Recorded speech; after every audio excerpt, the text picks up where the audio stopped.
ráðherra, Þorsteinn, aðrir fundagestir. Ég tóku strax eftir að Hjörleifur, hann kokaði ekkert á mínum titli. Ég ætla að tala byggingarrannsóknir.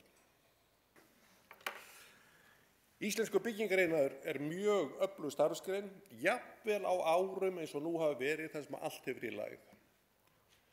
Í þessari starfsgrein vinna 10% atvinnubærra manna á landinu og árleg velta opinbera tölur 150 milljarðar á ári. Það fjárfestingin sem situr eftir í þjóðfélaginu. Nú sagði ég opinbera tölur að því reynd þá hugsanlega einhver svört atvinnustarfsemi sem ætti að hækka þessa tölu og svo mælir hún ekki heldur það sem við gerum sjálf sem eigendur húsana. En þetta umtalsvert fjármagn sem þarna liggur og heildareignin í byggðu umhverfi að teknu tilliti til afskrifta 5.000 milljarðar. Þetta tala sem sæmir hvaða útrásarvíking sem Hún segir samt afskaplega lítið söluverðmætið og ef við ættum að byggja þetta allt upp á nýtt, nýbyggingarverðmætið, það 8.000 milljarðar. Þetta verðmæti sem við verðum að halda utanum og reyna að nýta sem best. Þetta byggða umhverfi okkar ein af grunnþörfum lífsins.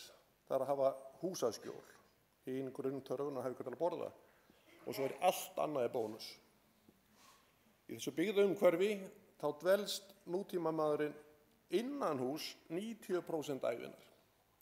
Það þetta inni umhverfi sem mun ráða langmestu þá hollustu sem að hann fær, gefur grundvöllin að heilsu ef vel tekst til.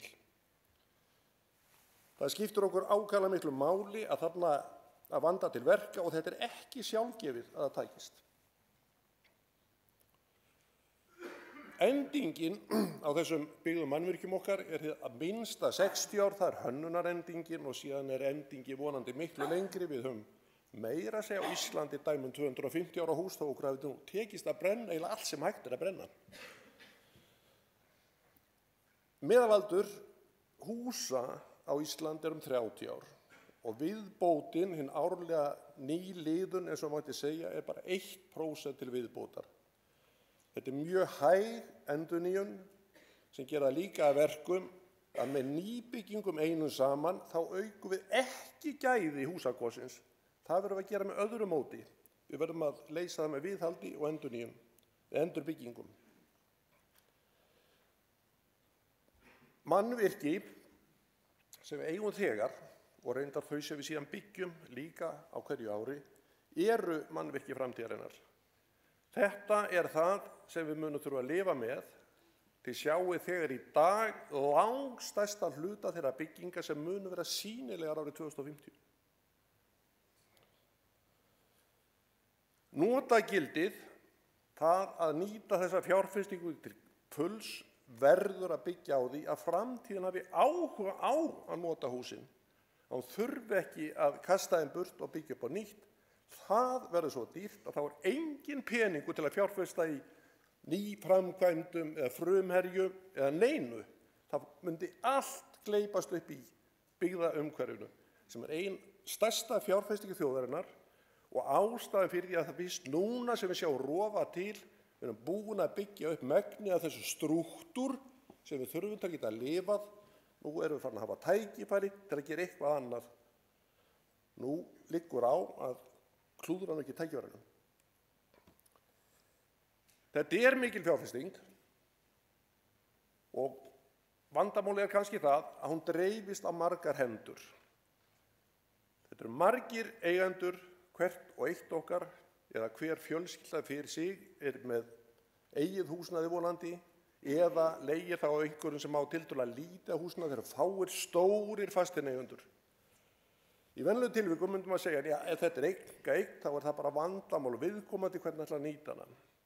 En út af umfanginu, þessu gífurlega stóru eign, þá þetta þjóðfélagslegt mál.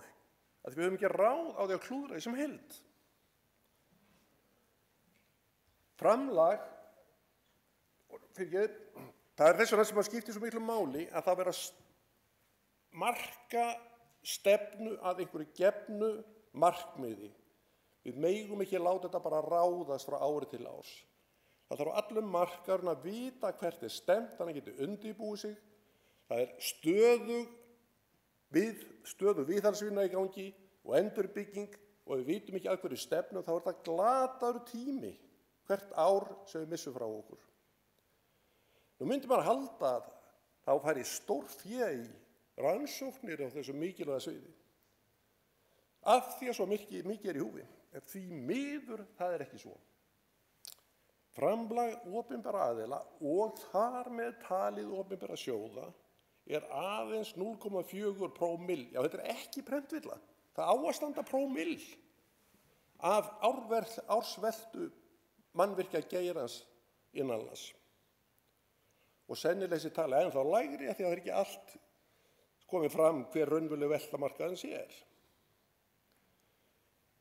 Mannvirkjarannsóknir, ja, til hvers þá? Við reynum að skýra það aðeins kannski. Tökum skýrslu Samtaka iðnaðarins sem að í átaki sem er stefnumóti byggingarinnar er mjög athyglisvert framtak Samtaka iðnaðarins og fleiri aðila sem er að reyna að kortleggja hverjar eru þarfir þessa mikilvæga byggingar iðnaðar og markaðarins. Auðvitað eru menn ekkert sammála, þarna er eitthvað 150 maður spurðir og það eru alls konar skoðanir uppi, en það er þó þokkalegur einhugur tvennt. Menn óska eftir aukinni samvinnu markaðar og opinberra stofnana. Hitt, það vantar brýnt upplýsingar og fræðslu og aukna menntun til þess að bæta gæði og framleiðni í þessu mikilvæga markaði.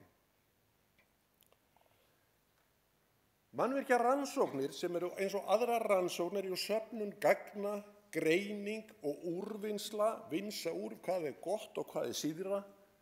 Þetta er forsenda þess að það sé yfirleitt hægt að gefa markaðnum einhverja gagnlegar upplýsingar.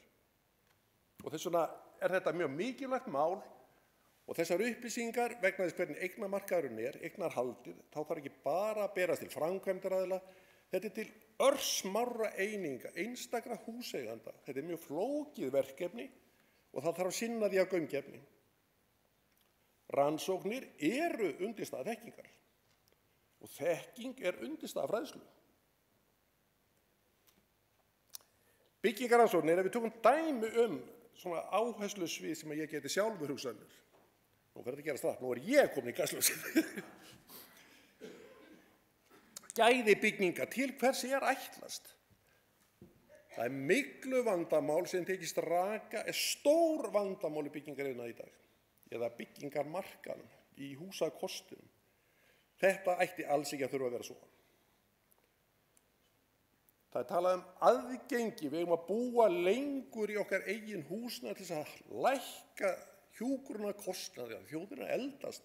Aldurslokkur í 65 plus er hraðast vaxandi aldurslokkur í landinu. Og við eigum að leysa þetta með að búa lengur í eigin húsnæði. Ef það á að vera hægt, þá verður að vera tryggt aðgengi fyrir þá sem hugsanlega verður ekki full frískir þegar að þessu kemur. Byggingarkostnaður hefur alltaf verið mikið áhugasvið á byggingamarkaði. Svo lengi sem að þið bara finnið blöð sem hafa verið skrifuð á Íslandi, þá munum við tala byggingarkostnað. Og þetta skiptir okkur máli enn í dag. Það er samt enginn að gera neina rannsóknaði hvort væri hægt að lækka eða hvort hann sé bara eðlilegur og menn við að býta þessu úr epli. Það er spurning orkunýtingu sem ég ætla að hlaupa hratt yfir. Óli Valvík nefndi það, þetta er áhugasvið líka þó við höfum svona sjálfbæra orku.